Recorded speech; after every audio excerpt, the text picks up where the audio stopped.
L'enseignement et la formation en NO, c'est 103 millions d'euros de dépenses, soit 32% du budget de la province. Apprendre les bons gestes sur du matériel de pointe équivalent à celui des entreprises, c'est le défi que s'est lancé la province de Hainaut en développant centres d'excellence et centres de technologie avancée. C'est le véritable symbole de l'implication de la province dans la revalorisation des métiers.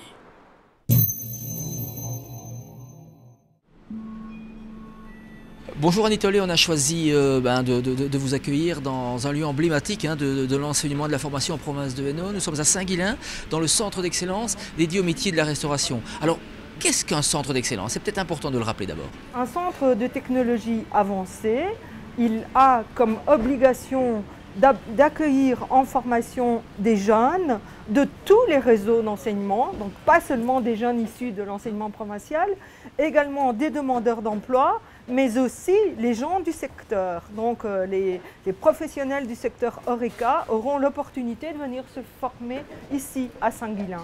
Alors on sait l'importance aujourd'hui des métiers de bouche, ce qu'on appelle les métiers de bouche. C'est un pari en quelque sorte, c'est un pari que s'est fixé la province. Évidemment, c'est un pari que s'est fixé la province. Le secteur est en demande d'emploi, donc nous faisons en sorte de former des jeunes et des moins jeunes, puisque la promotion sociale vient également se former ici, mais sur des choses très pointues. Voici donc un véritable lieu d'échange où la créativité culinaire, l'exigence et la rigueur sont de mise. Mais c'est aussi et surtout un espace accessible aux élèves, aux enseignants, aux formateurs et aux chefs les plus réputés de notre gastronomie. Ces gens-là sont d'une aide très précieuse. Parce qu'effectivement, ils viennent parler de leur métier, ils viennent passer un message, les élèves peuvent effectivement les interroger et ils travaillent avec un grand chef en cuisine ici, puisque nous imaginons dès le mois prochain un jour un chef. Et grâce à lui, nos élèves vont être sensibilisés à une cuisine qui est totalement différente de ce qu'ils font d'habitude, puisque d'habitude ils sont dans du classique et c'est bien normal, les bases sont évidemment indispensables. Le centre d'excellence vient apporter un plus, mais n'apporte pas les bases. Ce qui est important, évidemment, c'est d'offrir un beau programme de démonstration aux restaurateurs. Il faut les attirer parce que tous les restaurateurs ne sont pas, je vais dire, au top de ce qui se fait au niveau, je vais dire, produit et matériel. Donc ce centre va permettre des rencontres très positives entre restaurateurs, entre élèves et de gens qui offrent sur le marché des produits, enfin du matériel avancé.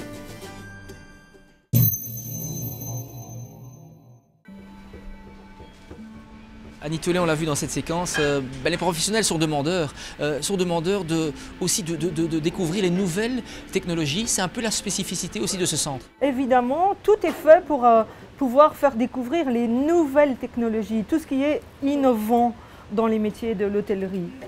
Alors ça nous permet aussi, avec ce cas illustré, de montrer que le souhait provincial, il est aussi et surtout de valoriser ce qu'on appelle le qualifiant. Nous avons implémenté maintenant dans tous les projets éducatifs et pédagogiques ce que j'appelle l'école orientante. Et l'école orientante, c'est quoi? C'est pouvoir en tout cas faire connaître l'ensemble des métiers, l'ensemble des filières de formation aux jeunes pour qu'ils puissent faire un choix judicieux, mais lui apporter aussi la faculté de bien se connaître lui-même. Parce que dans l'enseignement qualifiant, on y arrive encore trop souvent par relégation. Et le défi de la province, le combat de la province, c'est de faire en sorte que les jeunes y arrivent par choix premier. On fait ce pari de s'ouvrir non seulement vers les autres pouvoirs organisateurs et les autres réseaux d'enseignement, mais également vers les autres partenaires de la formation.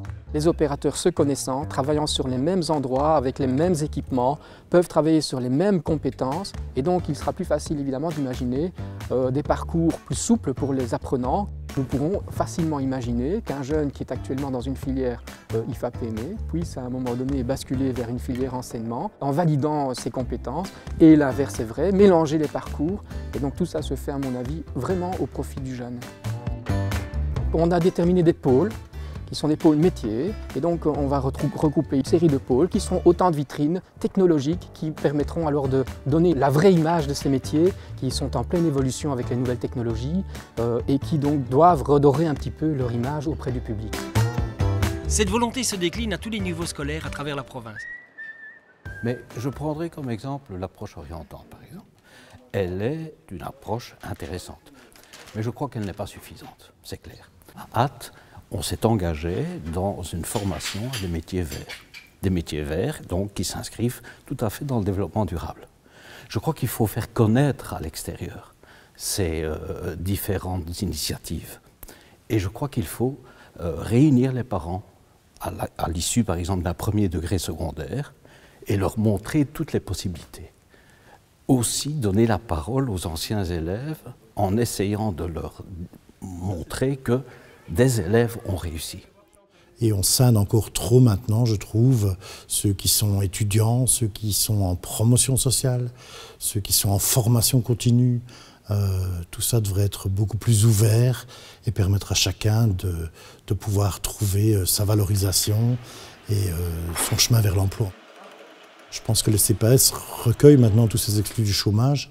Une analyse doit vraiment être faite sur les causes, pourquoi est-ce que ces gens se retrouvent au chômage finalement et arrivent à être exclus.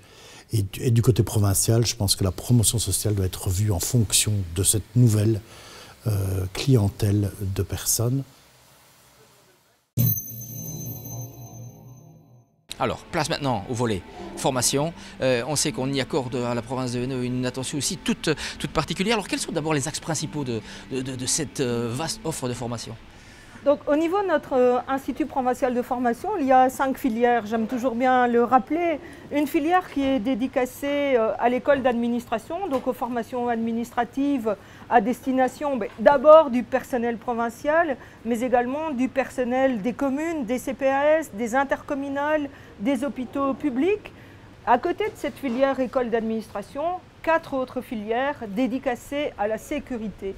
Et là, nous avons l'Académie provinciale de police, l'école du feu provinciale, l'école des secouristes ambulanciers et en Hainaut, depuis plus de 15 ans, un appui psychologique aux intervenants, dans les cas malheureusement dramatiques où les forces de police ou les forces de sécurité, je vais dire, sont confrontées à des événements traumatogènes. Les articles 212 et 213 et 214. L'Institut provincial de formation est en soi une organisation apprenante. Elle doit couramment revoir l'ensemble de ces processus. Je vais vous donner comme une illustration, il y a 3 dossiers qu'on a dû mener à bien. L'école d'administration a dû, durant les 3 années qui ont précédé, revoir les formations en sciences administratives pour la révision générale des barèmes. L'Académie de police vient de revoir la formation de base du cadre inspecteur avec un dispositif qui a fortement évolué. Et maintenant, c'est l'école du feu qui s'attache à revoir l'ensemble de ces formations avec des dispositifs de formation qui vont doubler par rapport à ce qu'ils ont pu connaître jusqu'à présent. Ce n'est possible qu'avec un outil comme Hainaut Sécurité en pleine évolution. Oui, il est important qu'il évolue parce qu'il doit être doté de matériel suffisant, de matériel performant, parce qu'il est inutile de se former sur du matériel des années 80 alors qu'on est en 2016 aujourd'hui.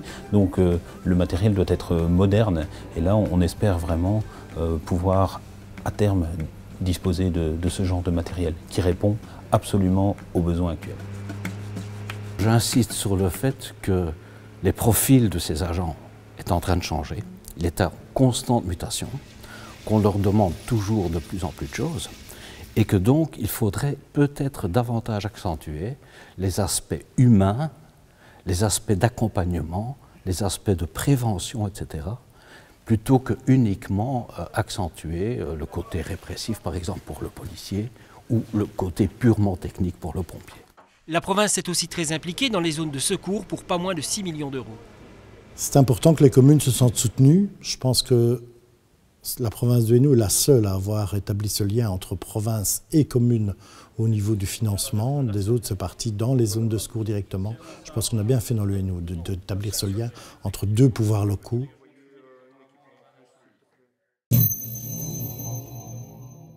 Annie Tollet, je vous propose maintenant en guise de conclusion de jeter un regard sur les 2 prochaines années de mandature en termes d'éducation, en termes de formation.